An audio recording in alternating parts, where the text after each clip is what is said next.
Last year, Parliament passed 3 important bills relating to gender-based violence. When these bills are passed, they're meant to improve efficiency in how law enforcement agencies handle cases of violence. Let's discuss now how the justice system is doing currently where attacks on women and children are concerned, as the world commemorates the 16 days of activism for no violence against women and children.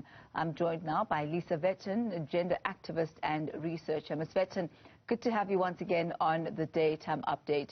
When we look currently at the infrastructure that is available, that government has put in place in order to reduce the scourge of gender-based violence and to get justice as well as protection from women, what is that legislative landscape looking like? The legislative landscape is fairly comprehensive. The problems tend to arise in terms of things like the supportive infrastructure. For example, do the courts have enough space to actually establish specialized sexual offences courts? Have they trained their clerks or police officers to implement and understand the law effectively? So we have a bit of a disjuncture between what is often quite good law, but then lacking the capacity in order to be able to implement it effectively. And I think that problem is being made worse by some of the restrictions on government in terms of the impact on the economy of the lockdown. Are there any sort of efforts that are being made to ensure, for example, that we do get specialized courts for gender-based violence? No, that's a really frustrating question, Tommy. You know, since about 2014, when the Department of Justice started examining setting up these courts again, they then set themselves a set of goals, the number to establish every year. Last year, they were supposed to establish 27, but they reported to Parliament in November that the 27 they were supposed to establish hadn't been set up for a reason as banal as the fact that the minister hadn't signed the necessary paperwork. So I think this is our problem, is we know what to do, we think about it, we have a plan, but somehow the execution falls apart. So we should have had 27 sexual offences courts added last year.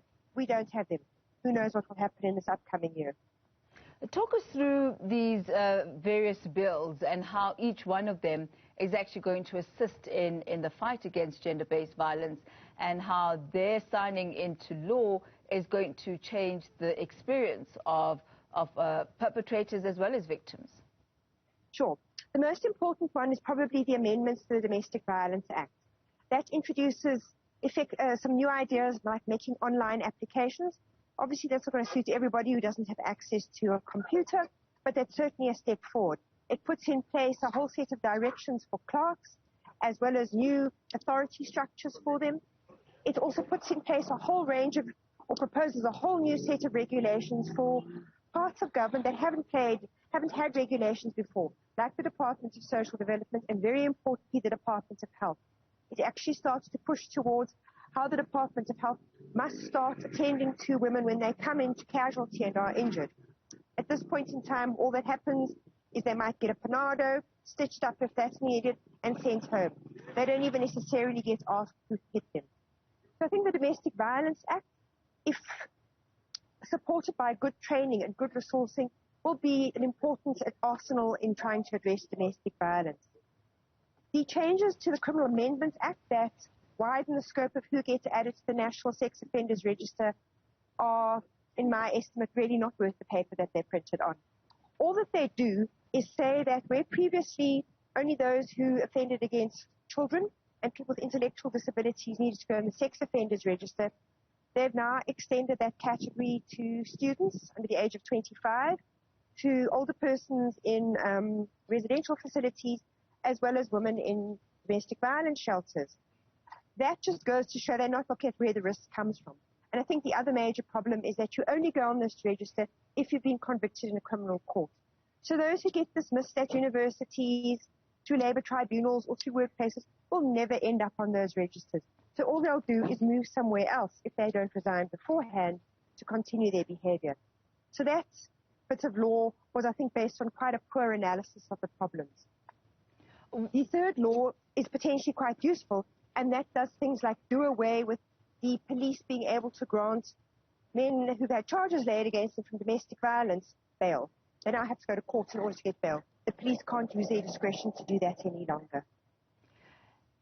What do you think is going to take for these bills to be passed into law? They were initially introduced in 2018 after the presidential summit on gender-based violence. The bills were passed in 2021, this year in June. What type of time frame are we looking at here for these to possibly become law? That will depend. I mean, typically what should happen once a bill has been accepted is that you should cost it and you should develop an implementation plan. Whether government is doing that, how far they're doing with that, I can't say. So that will have an impact on how long it takes for them to be signed into law. I think the last of them was passed by the National Council of Provinces in about September. So I would say we're probably looking at sometime early next year for them to come into effect.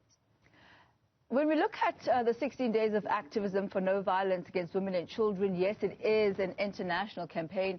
South Africa this year has chosen a theme, and part of that theme is moving from awareness to accountability. Do you think enough has been done around awareness, and what has the results of that awareness been? Because that's really where, over the decades, the focus has been raising awareness. That has been the common narrative. Yes, awareness is very limited because, you know, especially if we tell women, go and exercise your rights, go and report. That's all very well. If they get to the police station, the police haven't been trained and they don't know what to do. So I think this question of accountability is extremely important because all very well creating awareness. You've got to make sure that the infrastructure and the help is in place and it's being offered by trained people. And we keep falling down on that.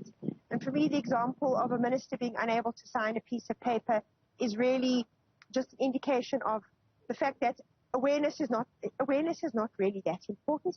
It's this question of making the basics work. Making sure that systems are properly resourced, that they have adequate budgets in order to be effective, that the people need to be trained. And those are much more difficult things to do, and they're much more long-term than just running a 10-second advert on TV, for instance, raising awareness.